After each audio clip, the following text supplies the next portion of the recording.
It's been a bit. If you've been following the shorts recently, I've made quite a lot of progress from last time. So how about we chunk this down, beginning with visuals. Also, I have a small announcement for the game at the end, so either skip to that part or keep watching till then. Last time, the game didn't look as crunchy. I just grabbed a shader from online and had it get plastered all over the screen. Why? Because it looks nice, gives the game more of a retro look, and if you don't like it, you can just disable it. With that aside, one thing that bothered me for a bit was that projectiles weren't very visible. So using this add-on by Celic, now projectiles are more visible, but this is probably very demanding, so you can also disable this. I then made explosions look a little better and also added a setting to make it simpler. And then I added a white flash, and I think you get the picture. Basically, the game looks nicer and more retro now. Alright, here's one of the big ones, gameplay. Weapons have been balanced a lot since last time. Shotgun is more powerful but slow, revolver's damage and fire rate is now dependent on your speed, and your fists now have a model. And I guess more range and being area of effect, but who cares about that? So let's talk about it. Before, your movement only dictated how fast a revolver fired. Now is the damage. Stand still 20% power, walking 75%, and b-hopping 100%. This is because some playtesters would ignore the fire rate and keep shooting while standing still. And with the shotgun, before it was really bad for shotgun standards. No juicy sound effect, no nice animation or weight. It was just a super fast gun that did a lot of damage. As a movement shooter, having this type of disrespect towards the shotgun will get you assassinated by the forefathers. To further apologize for this horrible mistake, if you go fast enough, your shotgun will spit bullets that blow up when in contact with an enemy, making it feel good and weighty, especially with this freeze frame in Wipeout, and with the sound effect. Speaking about freeze frames, Fists kinda lacked that. In fact, Fists pretty much lacked everything.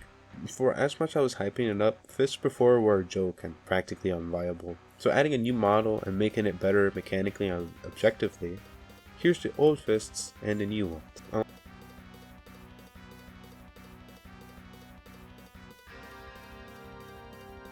Along with this, I also increased the movement options in the movement shooter, adding a wall jump, strafing, and b-hop strafing, which is the same thing, but I coded it to be faster while b-hopping, so it's different. So now we can have some more verticality more often and have ways to complete levels faster.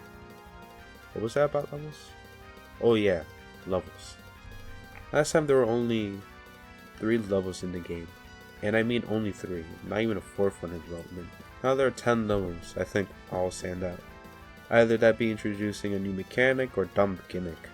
For example, level 4 and 6. 4 because of the small arena and these 2 idiots shooting at you, and 6 just because I like it. The last few levels were chaotic to make, no plans or blockout, just build. And if it was bad, nuke and try again. As for level 7, you know, looking at the same yellow and orange blocks really make you go insane from how yellow and orange it is. So I just made an interior level because I thought it'd be cool. After all that, I went through all the levels and cleaned them up to flow better. Made sure you won't get lost, hopefully, and now they feel like real levels. I'm happy with how they turned out, so I'm gonna leave them like this unless I get pissed off at one of them for being too hard. Suicide Bomber. An enemy that was horribly programmed and had 0 contrast. So I reprogrammed him to be better, and redesigned him to be more noticeable because playtesters would not notice him at all and would get blown up. Now he's programmed to make a beeline towards you, and it's more noticeable, especially with his sound effect that plays when he's going after you. With that aside, I added 2 new enemies. Shotgunner, also known as Small Feller, and Big Feller. Small Feller is an extremely small person, not a child, with a big Cuban cigar that shows 9 projectiles at you. Something I wanted him to do was have him always shoot 1 projectile that was accurate and the rest not, just so people can't cheese him as easily. Then we have Big Feller. Big Feller is a mini boss I made as a joke. Originally, he did not do that. He had a quad shotgun before, but after my friend tried the game, no, not the same one from before, he said that Big Feller should have more flair. Then I came up with this. I for some reason was thinking of that one scene of David Hasselhoff during the SpongeBob movie. Now Big Fella fires explosive shotgun bullets from in between his pecs. Wait, what's that sound?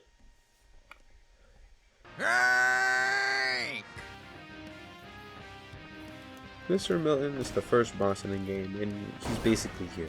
He has the same weapons as you, the same speed, not intelligence though, like with the Hank. But he can do almost everything you can do. Everything not good as you though. This guy was very fun to make and write dialogue for, just entirely because of how genuinely stupid and egotistical he is. The only reason why Hank, the protagonist, is fighting him is because Milton cheated in a game of poker after Hank went all in. This angered Hank so much he beat everyone in the saloon with his hands, while Milton ran away and hired mercenaries to kill Hank. After 9 levels, Hank and Milton are now having their not so legendary duo.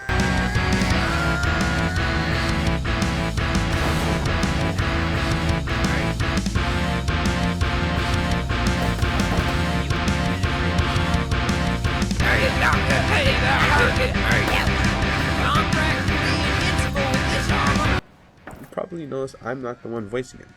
Instead, it's the very talented Mollflower. Mollflower did a great job voicing Milton, and I would like to apologize for making them read these stupid lines. You're just a sore loser.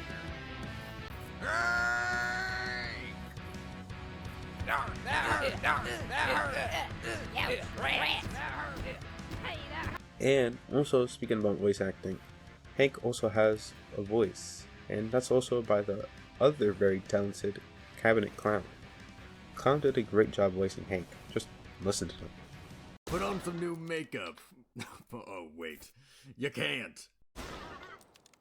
Goddamn fool. Now you have no face for anybody to love. Looking like Swiss cheese now, partner. While the tone and personality of Hank and Milton did get through a text, now with these two voicing them, their personality is pretty much amplified. So thank you again. Also, the links for Flower and Clown are down in the description, so check them out. So about that announcement. The announcement is Joe Biden is now canon. No, but the demo should be coming out either early May or mid-May of this year. As I get closer and closer to finishing up the demo, I'll release a release date. If you want some sneak peeks though, or some more info on the demo, join the Discord. That's all for today, and thank you for watching.